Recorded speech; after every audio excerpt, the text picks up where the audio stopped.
Hi guys, video మొత్తం కంప్లీట్గా చూడండి. This is video is related to delimitation process. First, what is delimitation?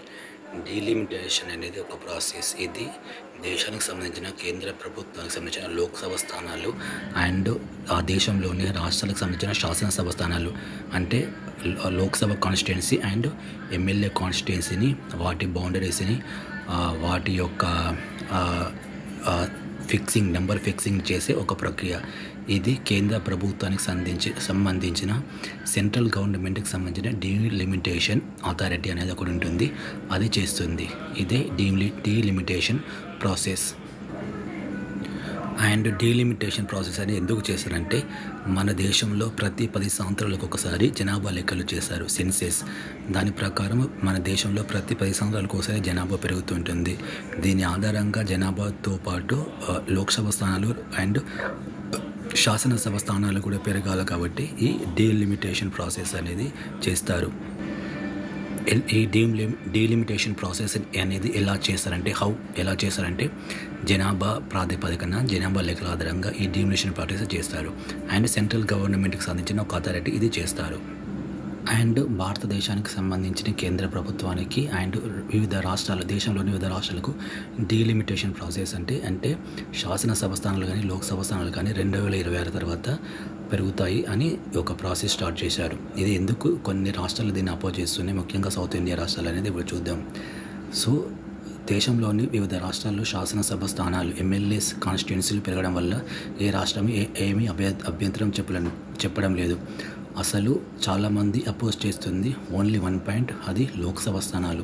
అంటే కేంద్ర ప్రభుత్వానికి ఎన్నికలు నిర్వహించే లోక్సభ కాన్స్టిట్యున్సీలు అనేది, వీటిపైనే మొత్తం ఇప్పుడంతా డిబేట్, చర్చ, ఈ కాంట్రవర్సీ, వివాదం జరుగుతుంది.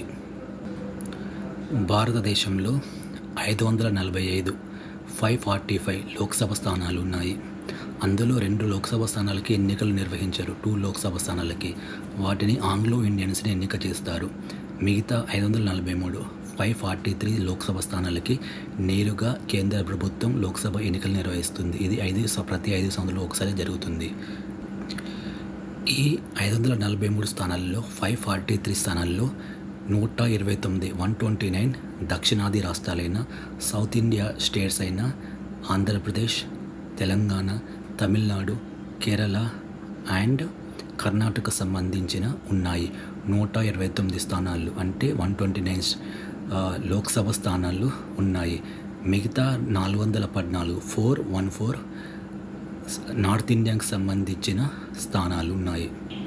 సౌత్ ఇండియాకి సంబంధించిన 129 స్థానాలు, ఆంధ్రప్రదేశ్లో 25 స్థానాలు, తెలంగాణలో 17 స్థానాలు, కేరళలో 20 స్థానాలు, కర్ణాటకలో 28 స్థానాలు, అత్యధికంగా తమిళనాడులో 39 స్థానాలు, 39 లోక్సభ కాన్స్టిట్యున్సీలు ఉన్నాయి.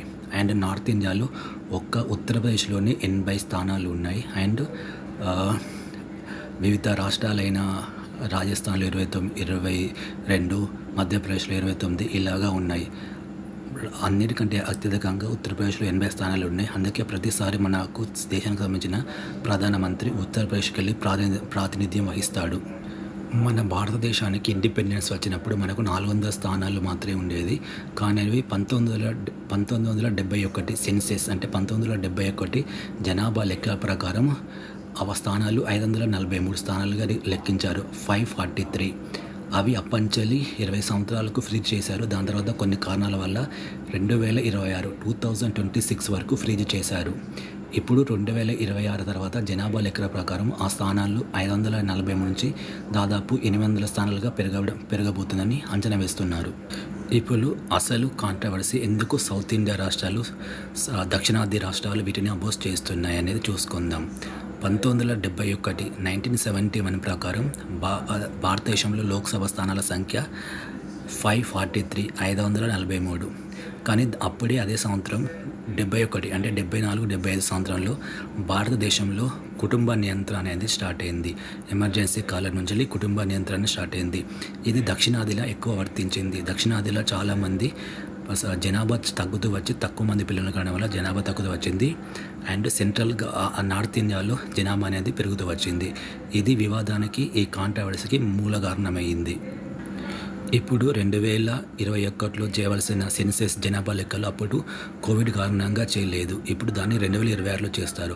సో లోక్సభ స్థానాలు అనేది ఈ 543 నుంచి పెరిగేవన్నీ 2026 జనాభా లెక్కల ప్రకారం చేస్తారని, దీనివల్ల దక్షిణాది రాష్ట్రాలకు అన్యాయం జరుగుతుందని దక్షిణాది రాష్ట్రాల్లోని ముఖ్యమంత్రులు, వివిధ పొలిటికల్ లీడర్స్ చెబుతున్నారు.